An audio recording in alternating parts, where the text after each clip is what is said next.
Hello guys, welcome back to my channel academy of English literature. আজকে যে টপিকটা নিয়ে আমরা কথা বলবো সেটা হচ্ছে দ্য শ্রোড।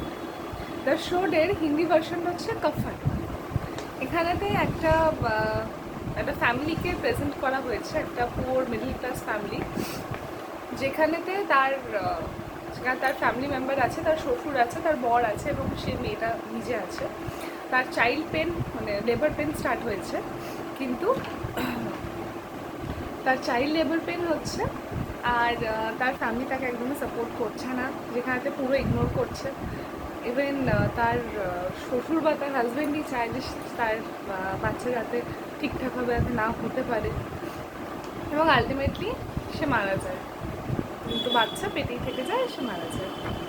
তো এটাতেই কিছু নৃশংসতা, কিছু মানুষের সেলফিশনেস এখানে উঠেছে। সেটারই একটা সুন্দর সামারি তোমাদের সাথে শেয়ার করব।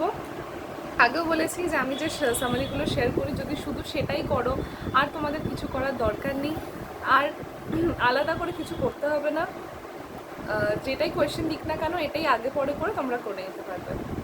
ঠিক আছে, তো দেখো। The Shroud is a short story by Premchand. প্রেমচাঁদের লেখা এটা একটা short story. It is a character study of two lazy and careless people who cross the limits of humanity for self-gain. The story is set in post-independence India. The reality of poverty and zamindari system can be seen as a backdrop of the story. Set in Indian village, the milieu of Premchand's best work on a dark, chilly winter night is the story of a father, Gishu, and his son, Madhav, who sit at the door of their hut roasting potatoes stolen from a neighbor's field. Budhya Madhav's young wife of 1 year is inside groaning in childbirth. The Shroud is considered to be one of the best written short stories in India. Munshi Premchand, one of the greatest Indian writer in Hindi and Urdu. It has been translated and reprinted many times. As you read the story, it is impossible to miss the caustic satire, the gritty reality, and the harshness of life of the lower caste cobblers in India, especially their women. The Shroud is an ironic title because the dead woman, whose name was Budhya, did not get a shroud for herself even in death. Shroud bolte kafan ke বোঝানো হয়েছে এখানে. Even the dignity of death could not please the story of her aged father-in-law Gishu and her husband Madhav. Gishu and Madhav were not lazy but also ungrateful louts. They live in their lives without bothering about their responsibilities. It was as if they did not even have a properly functioning conscience. Poverty and their low caste status made them so hard-hearted that they never cared for anyone but themselves. Though Mudhya was in the throes of childbirth and needed their assistance, Gishu and Madhav just sat outside their hut peeling potatoes. Premchand is in the realistic story has focused on two aspects to the vital working of an Indian village in pre-independence India.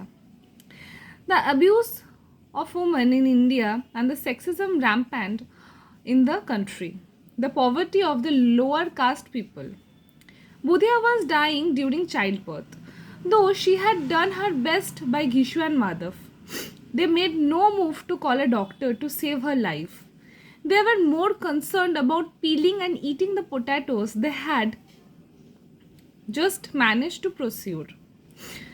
They believed in leaving the clichet one day at a time, but in a very rapt manner.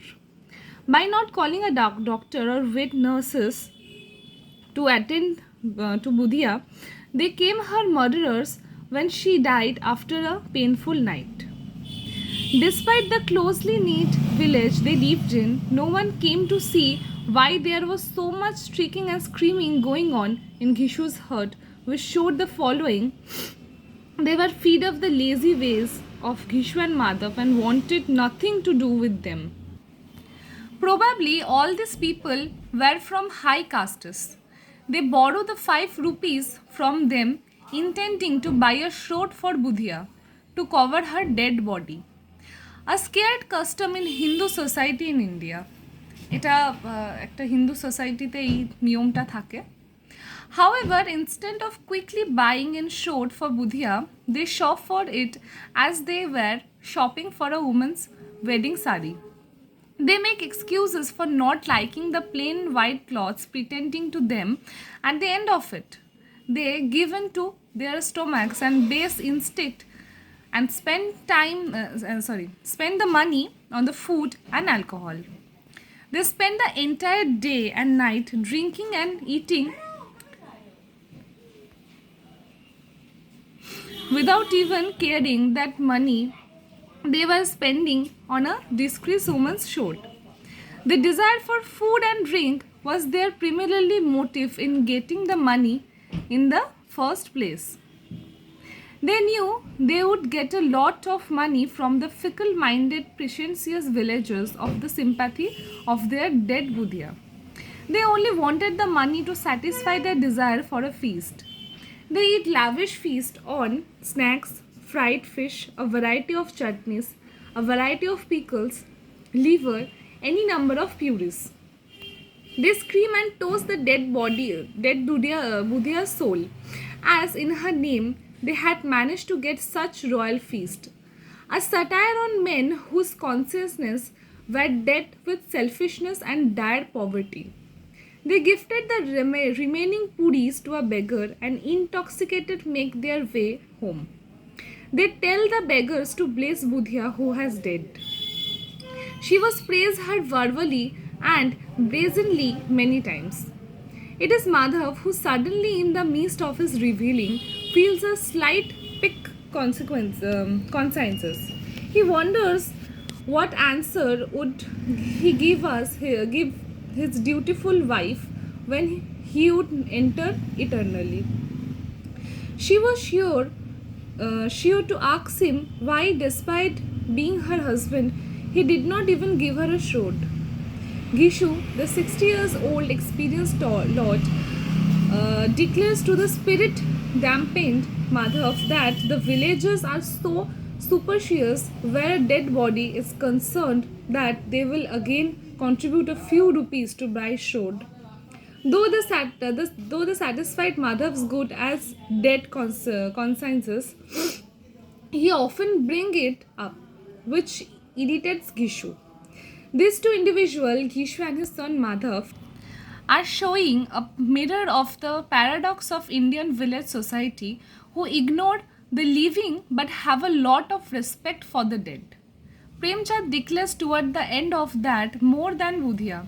It seemed that everyone in the story was truly dead because their respect for humanity was dead and their priorities were not where they should be. Gishu and Madhav fall in heap due to their drunken state. So too falls the opinion of people concerning the village life of pre-independence India. The problem is nothing much has changed since Premchand's time. Women are still abused in India and are locked down upon. People from lower castes live in miserable existence, are regularly beaten and abused for trying to assert their rights. A person becomes more important dead than alive. The rich have it all white, the poor still starve. People are still highly superstitious and fickle-minded. খুবই easy একটা summary তোমাদের জন্য create করলাম এবং যদি তোমরা এটা complete করো তাহলে যে কোনো কোয়েশ্চেনের অ্যান্সার তোমরা করতে পারবে। শুধু ক্যারেক্টারগুলো পড়ে নেবে, ক্যারেক্টার যেগুলো আছে এটা থেকে তোমরা টাইটেলটাও করতে পারবে যে শর্টকে নিয়ে বেসিক্যালি পুরো ব্যাপারটা হয়েছিল। সুতরাং শর্টটাই টাইটেলটা এটা অ্যাপ্রোপ্রিয়েট, এটা তোমরা করতে পারবে। আর যা কোয়েশ্চেন অ্যান্সার আছে সবই তোমরা করে নিতে পারবে যদি এটা করো তার সাথে ক্যারেক্টারগুলো ভালো করে একবার পড়ে নেবে। ঠিক আছে। যদি ভালো লাগে তাহলে আমার চ্যানেলটাকে লাইক, শেয়ার আর সাবস্ক্রাইব করো।